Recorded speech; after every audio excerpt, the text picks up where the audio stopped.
Yeah, how do I do that? Start video. Oh, there we go. Very good. Ms. Griffin and Ms. Perry, I see you both are in the virtual courtroom. So we are ready when you are, Ms. Perry.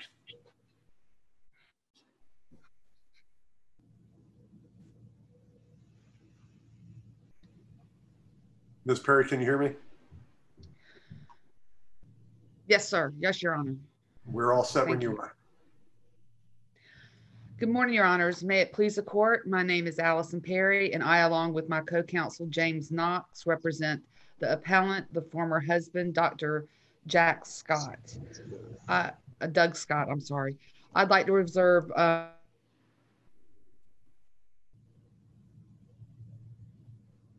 appeals the denial of his supplemental petition for modification of his $13,274 a month permanent alimony. Yes.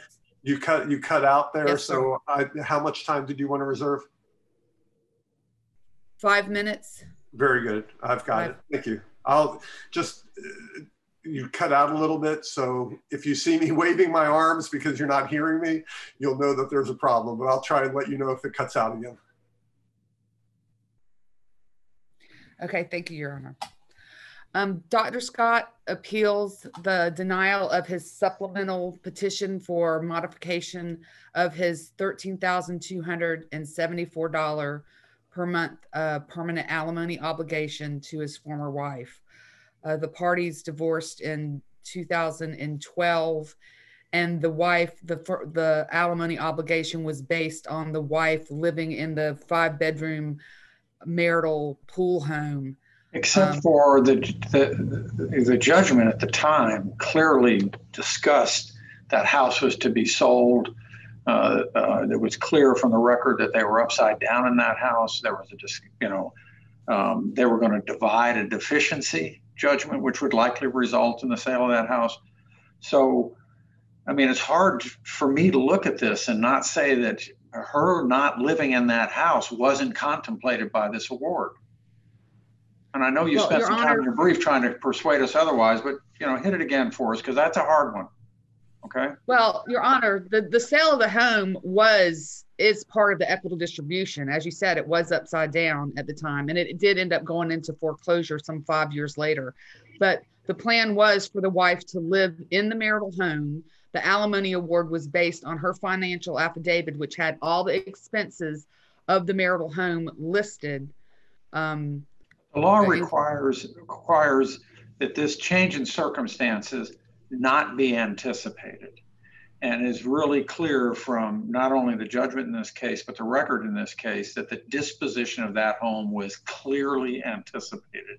This didn't surprise anybody that she moved. Everybody knew she was going to move. She was told to move, sell the house, get out, right? But we did not know she was going to move into a much smaller, less expensive home. That was a choice that she made, which reduces her needs. And there is no such thing as savings alimony. Alimony, permanent alimony, when you take money from one person, you force another person to financially support a person, it's for her needs. It's for her living expenses. It is not perhaps, perhaps if she would have moved into a house of equal size, it would have been her who would have come back for for some sort of modification, saying, I can't live on this anymore. My changed circumstances are the economy is such that I can't make it with all this. So, I have a hard time with that. She basically moved into a smaller home herself, anticipating her future needs, and was providing for them herself. It's not that she was saving money. It's that she was, anticipating higher living expenses.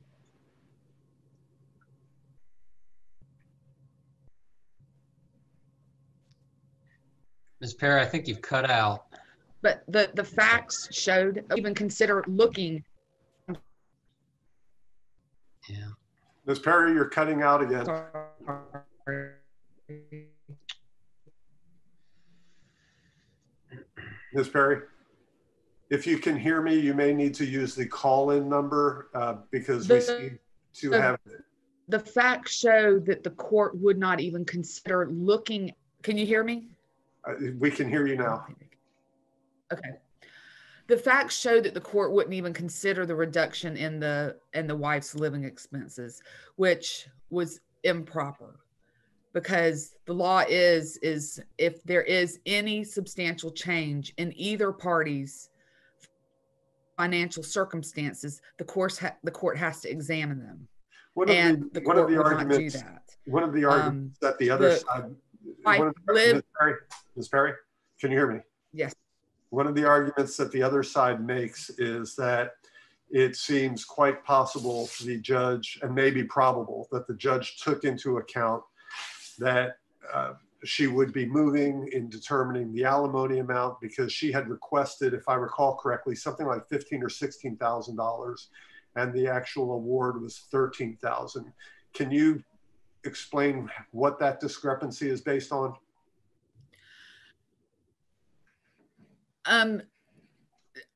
Your Honor, she was awarded, the court determined that her needs were actually $10,300 a month. That was a marital standard of living. So the court determined that her financial affidavit was evidently inflated. But nobody asked the court to make more specific findings as to what it was determining was too much of an ask for her, whether it was the housing ask or something else. Did they?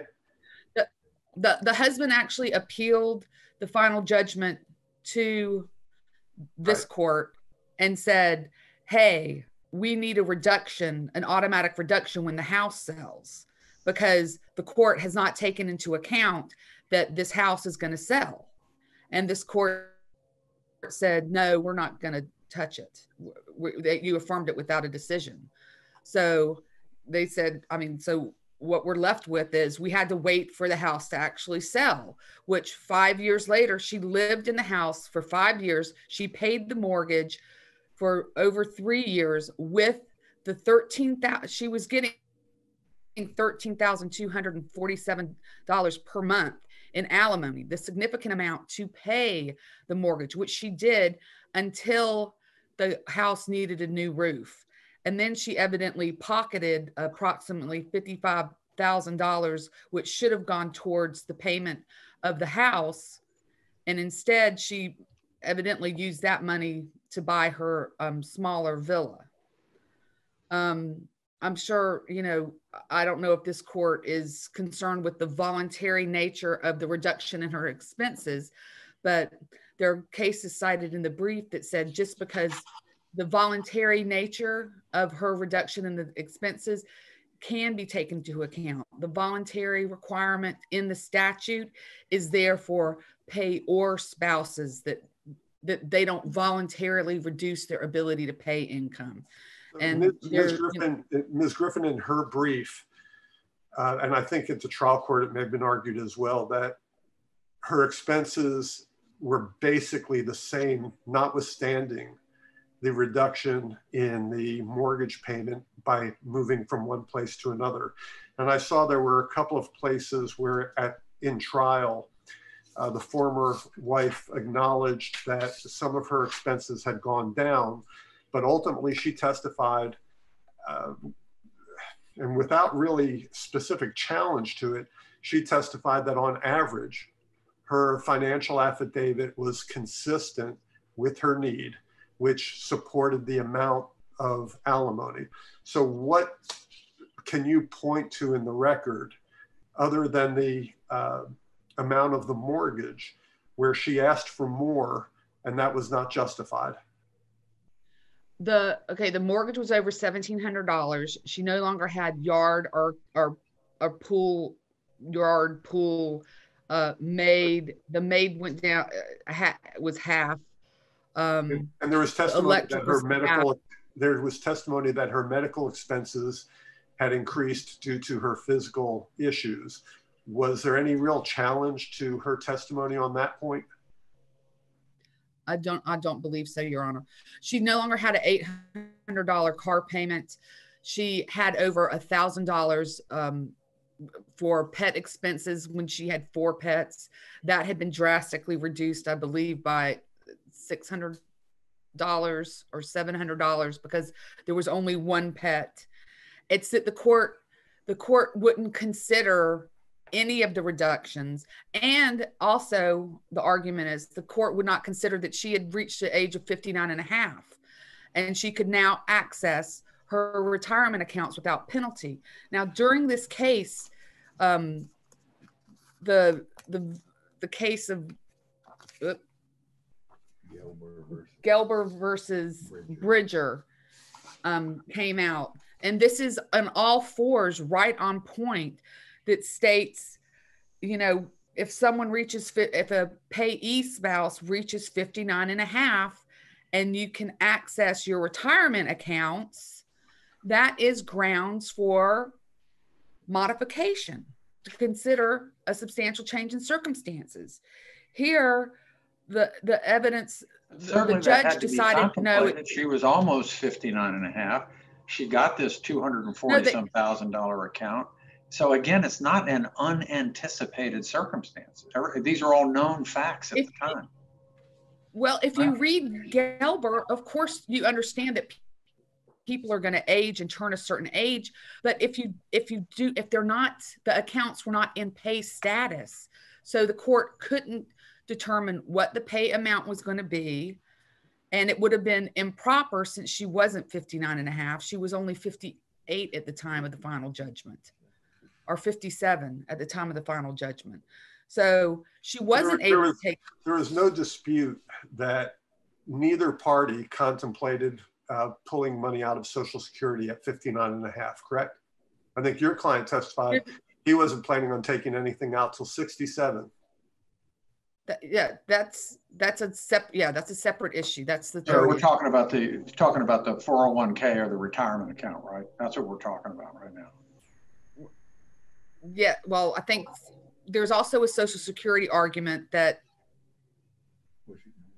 which is the third argument, that the wife should have to claim Social Security, her Social Security. But once again, she said she wants to wait till she's 73 and a half because he will, at 67, be able to qualify for full retirement, get a higher benefit than if we would qualify before. And under the law, she is entitled to claim half of that. And so she wants that half to be as big as it can be. So your position is that she should have collected Social Security at age 67. But the law doesn't require that. Because the law does not penalize her for being older than her husband. And the statute allows, and it's in my brief, 42 U.S. Well, there appears to be a credible argument that she's mistaken in her Social Security analysis. I accept that. But the question is, where does the law say she has to claim it at whatever point, at one point versus another point? Because if you are not using your best, if you are a receiving spouse and you are not using your best efforts to make the income that you have on your own ability to make, then you have to have income imputed to you. Here, all she has to do is fill out forms, and there's $918 per month that doesn't come out of Dr. Scott's pocket. Instead, it comes from the government. And then when Dr. Scott reaches the age of retirement at 67, she automatically gets a bump up. She gets no penalty. The judge was just plain wrong when he said, I don't want to penalize her and make her take early Social Security benefits. That was just clearly wrong. And if you're going to take money from another person, you have a duty. That's what the imputation of income, all that law is for, is to protect people who are payors. Yeah, she's never going to work again. So the fact that she takes early retirement, it's not going to impact anyone but Dr. Scott. Dr. Scott is the one saying, yeah, just pay her the $918 now, so I'll get a little bit of a break now instead of in the future. So it's Dr. Scott's. I think one of the things that were important to remember in this case is that his ability to pay has never been an issue. He makes $850,000 a year, and he was straightforward about that. He says, this is not about my ability to pay. I can pay this, right? Yes, it's not an issue, but that doesn't mean he should have to pay her the money when Social Security should rightly be paying her the money. Ms. Perry, and he shouldn't have to be paying more than her actual need, because savings alimony is forbidden in Florida, and the judge didn't even consider it. So we didn't even get to a good analysis of feasibility. Yes, Your Honor. Because there are equitable considerations that go into these issues. Is the trial court prohibited from doing what he did, or is it within the court's discretion to look at the big picture and say, her explanation is reasonable to me, I'm going to go with her explanation? Is it clear that the court's prohibited from doing that? The problem here is the judge wouldn't look. It's like he had a screen, a shield in between looking at each of the facts, and especially the combination of all these separate, these three. Ms. Perry, I'd like you to clarify that, please, because that's a little bit of a charged statement that you're saying the judge refused. Did the judge say, I am refusing to consider these? He said, I'm not, basically, I'm not considering the sale of the marital home and the reduction in her living expenses, because the sale of the marital home was contemplated at the time of the final judgment. I'm not considering the income she can have from her accounts, because that's res judicata, and they considered, when they divided the accounts, since she was basically awarded the accounts, and the husband he tried to argue, hey, I want you to consider that she can get this income, even though she's not 59 and a half, but there would have been penalties then. And if you read the Gelber case, that makes it clear that the 59 and a half without the penalties is key. But they said, no, I'm not going to consider it because it's res judicata. And then 3, the judge wouldn't consider the Social Security issue, because he said, I don't want to penalize the wife. When the order has a paragraph devoted to the Social Security issue. He clearly considered it. He may not have ruled on it the way you liked, but he considered it. Well, he considered it, but he logically, he came up with an illogical reason for denying it. Ms. Perry, just so you know, I've given you a couple extra minutes, partly because of questions and partly because the technical glitches. I'm going to give you about 1 more minute, and if you want to reserve your 5, you need to wrap up. Okay, but the Social Security, it was a lot. The reasoning was not logical for the denial, because he's not penalizing the wife. Who he's penalizing is the former husband. And the wife was mistaken as to, the phone calls to the Social Security office. When there wasn't competent, substantial evidence to support the judge's finding. When we presented the court with the actual law, and the law is that she can get the husband's benefits. She can get her benefits now and his added on when he hits 67. I'll reserve my 5 minutes. Very good. Then you'll have your 5 for rebuttal. Ms. Griffin. Thank you. May it please the court. My name is Eileen Griffin. I represent Karen Scott, who is the appellee in this matter. And there's 3 issues, the housing, the retirement income, and the Social Security benefits that Ms. Perry alleges that Judge Tharp erred in his decision in the order denying the petition for modification. Paragraph 6 of the order deals with the Social Security benefits, and it specifically states the former wife is not required by law to accept early Social Security benefits when she is eligible, and will not be penalized for electing to take Social Security at a higher amount. this issue was contemplated at the time of the final judgment. So in the trial, we went through that issue of taking early Social Security benefits. And the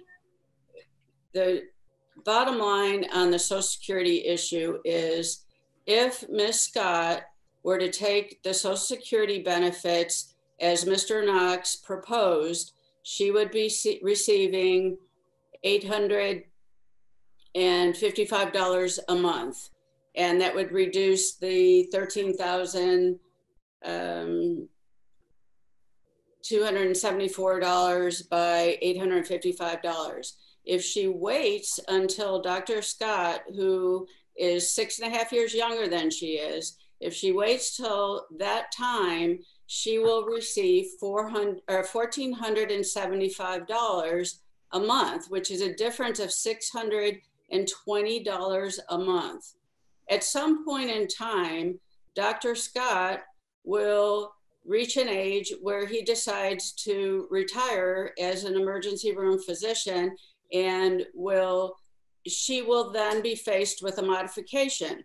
If she were ordered to take the $855 a month, she would lose out on the $620 per month that she would otherwise be entitled to if she waits until his actual retirement age.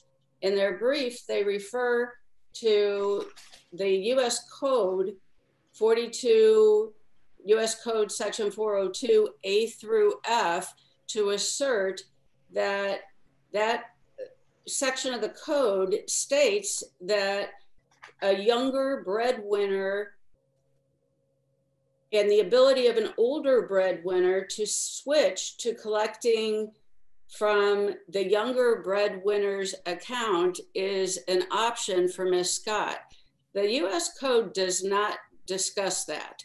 There is a provision that in the code about the 10 years that if someone is married, they would be able to attach a former husband's Social Security, but it doesn't say specifically what they're saying throughout their brief and their reply brief. The 402 A through F says nothing like that, and I've read it probably 20 times during this process, and it doesn't say that. There was no expert when Judge Tharp specifically asked Mr. Knox about his legal authority to assert that, which he continued to assert that in the trial. Mr. Knox's reply was, well, I don't have a case that stands for that proposition, because there's not one. There's not a provision in the U.S. Code that says that. And there are certain circumstances where the former spouse would be able to get the breadwinner's, one half of the breadwinner's Social Security benefits, but it doesn't say that she can switch. It was uncontroverted by any other evidence in the trial that she went to 3 people at the Social Security Administration, and she was told that she could not do that, that she had to wait in order to get the $1,475 a month. She had to wait until his full retirement age. And regardless, the court had determined that she wasn't required to do that. Dr. Scott makes $850,000 a year. He gets a tax deduction for the $13,274 a month. She nets $10,300 a month, and her needs at the time of the modification final hearing were $10,704 a month pursuant to her financial affidavit. She had an increase of $404 a month with the lower housing payment. So the modification court was absolutely correct based on the case law, and the case of Hertas Del Pino versus Hertas Del Pino was the controlling case, which was at 229 Southern 3rd 838, a 2017 case that says, if the evidence shows that a party would receive larger benefits if he or she decided to defer the benefits until a later time, and absent any evidence suggesting a contrary motivation, then such a decision could properly be characterized as a prudent investment strategy and thus not subject to imputation. That is exactly what Mrs. Scott had in mind as her prudent investment strategy. Should Dr. Scott die, or should Dr. Scott retire at an appropriate age that's permitted by the case law under PIM or whatever case will exist at the time, she would risk losing her alimony to a certain degree, and she would be a prudent investment decision would be to get the $1,475 a month as opposed to the $855 a month. Therefore, Judge Tharp should be affirmed on the issue of the Social Security benefits. On the issue of the imputing income to the former wife on her retirement income, Ms. Perry suggests that there's a savings component that wasn't raised by Mr. Knox in trial, but should the court consider that, there is no savings component entry on the final judgment. The Mallard case originally was, Judge May ordered a savings component as an entry because the parties had saved money and it was established that that was their standard of living to save money. In the Scott case, there's not a savings component. And in an entry of the $10,300 need, there's no additional money for savings. And that's what those savings components mean. The fact that Ms. Scott received a $200,000 and change retirement account, and it's grown without any active contributions. There's absolutely no evidence that there were any active contributions. It was a growth through the market, a passive growth, and she has not taken any withdrawals. They suggest that the court should impute a statutory interest rate on the income that she can earn from these retirement accounts. And that was Mr. Knox's idea without any under oath testimony that a statutory rate of interest was being received on any of these accounts. There was no testimony through anyone of any interest that was being earned on these accounts. There was no testimony from anyone in the modification trial of any amount that would be realized in real numbers as to what she would receive and over what period of time, and how that would reduce her retirement account through her life expectancy. So there was no evidence whatsoever about the savings component nor the imputing the retirement.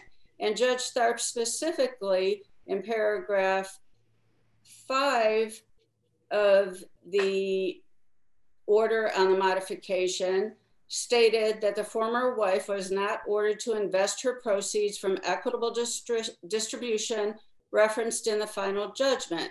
The final judgment contemplated in its award of alimony to the former wife that she would have the ability to earn investment income if she so chooses, and was a factor considered in the amount of alimony awarded. Therefore, the court absolutely considered, and it was within the court's discretion, the court considered all of the factors under the Carls case, which is that the trier of fact should consider the relative circumstances of both parties at the time of the final judgment, compared with the parties' relative financial circumstances when the modification was filed. And Dr. Scott's retirement account had increased substantially at the time of the modification case, after he had filed bankruptcy and after he was able to continue contributing, and his accounts grew significantly as well, and more so than Miss Scott's, because she had no funds with which to keep contributing to a retirement plan. So in comparing the total big picture, there was a very good rational reason that was analyzed thoroughly through a full day of trial for Judge Tharp to make the determination that he did in denying the petition to modify based on this increase in retirement income. And the fact that Mr. Scott had raised these issues previously in the trial court and the appellate court when they did their appeal that was affirmed in 2014 on the original final judgment. So therefore, this court should affirm the decision of Judge Tharp in the retirement issue. On the issue of the housing, again, that issue was discussed in the final, or in the order denying in paragraph 4 that the final judgment contemplated in its award of alimony that the former wife would not be living in the marital home forever and she would need to find alternate housing. That issue was raised in trial. It was raised on the first appeal. It was raised with the court in the modification case. Now this is Dr. Scott's fourth attempt to argue this once again. And the transcript is the testimony and evidence in the transcript is uncontroverted that at the time that Ms. Scott was living in the house, Dr. Scott would not sign a listing agreement for it to get sold. It was uncontroverted that Dr. Scott filed a bankruptcy proceeding in the middle of trying to, the order that they were to sell the house. That complicated things as well, that Dr. Scott was discharged from the obligation on any deficiency on the mortgage in the bankruptcy court. And it was basically a non-issue. And Judge Tharp went through and analyzed all of the evidence, the little that there was on this issue, and made the right decision by deciding that the change in the marital home or the cost of the marital home compared to the new home was not a substantial change of circumstances that would require a modification of this case. There was no substantial competent evidence that was presented to Judge Tharp in this matter that would have led any trier of fact to conclude that there should be a modification of Dr. Scott in his monthly alimony payment. And I would ask the court to affirm all of the order denying the modification and that the order be per curiam affirmed. And I'm finished with my argument. Thank you very much. Thank you, Ms. Griffin. Ms. Perry?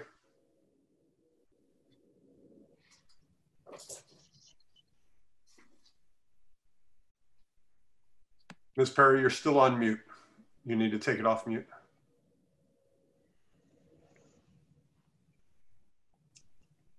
Sorry about that.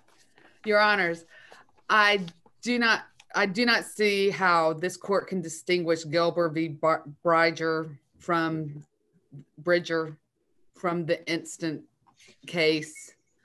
Both cases talk about the spouse was under the age of 59 and a half at the time of this was a marital settlement agreement, and Bridger, it was a marital settlement agreement. And the Gilbert court acknowledged that that is one factor to be considered. It doesn't say that that is a controlling factor, does it? It says that in the opening paragraph, which may be, yes, which may be considered. Right. It's one factor that can be considered based on the totality of the circumstances. Correct. And the court would not consider it. Okay.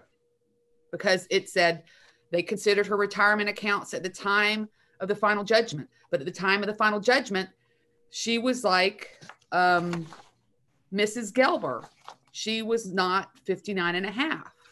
So this case is on all fours with our case. I don't see how they're distinguishable. Regarding the housing, the wife's housing was cut. Her housing costs were cut in half. She lived in that house for 5 years. I understand that the sale of the house was contemplated at the time of the final judgment, but the award was based on her living in the house, and the monetary award was made on the court finding that the standard of living was $10,000. Her marital standard of living was $10,300 a month, and that her cost for housing and living expense, those living expenses were cut in half. She also doesn't have an $800 car payment and her like $700 less a month for her dogs. Just she's had a significant reduction in her living expenses, and the court would not even consider it because the sale of the house. But the showing was her expenses actually increased about $500 a month.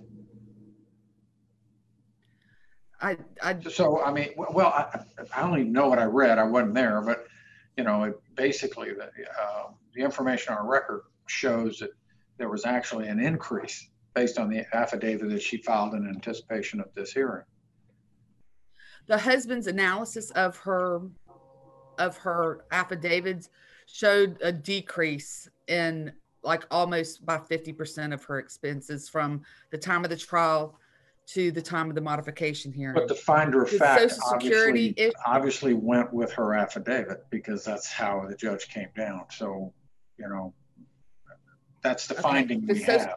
The Social Security issue entered into evidence was the Social Security benefit planner from the Social Security Administration.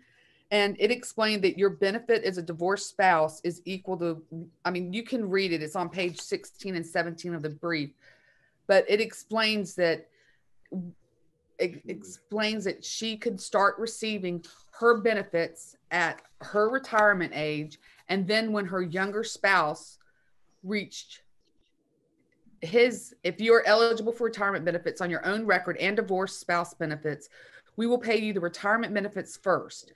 If the benefits on your ex-spouse record is higher, you will get an additional amount on your ex-spouse's record so that the combination of benefits equal the higher amount.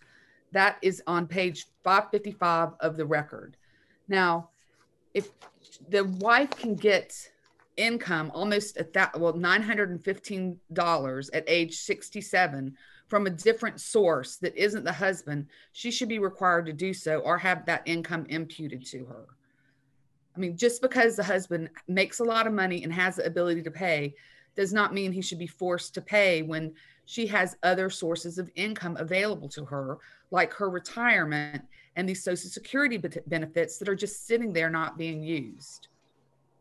So I think that, you know, she had these large reductions in expenses that weren't considered, and these two sources of income that also the court would not consider, or when it came to the Social Security benefit, the court considered and said, I don't want to penalize the former wife when there's no such penalty. So I believe reversal is required so that the court can look at the actual facts and say, okay, I can consider the reduction in her living expenses, because even though the sale of the house was contemplated, that was an equitable distribution provision. And I need to look at the reduction in her living expenses. I need to look at the possibility that now that she's 59 and a half, that she can receive income from her retirement without penalty. I need to look at the Social Security income that she can receive on her own. She has a duty to support that brings herself. us to the conclusion of the argument. So is that my time? That is. We thank you, Ms. Griffin. That concludes your argument. Thank you, Your Honor. You're welcome. The next case is Tanner versus State. Thanks. Thank you.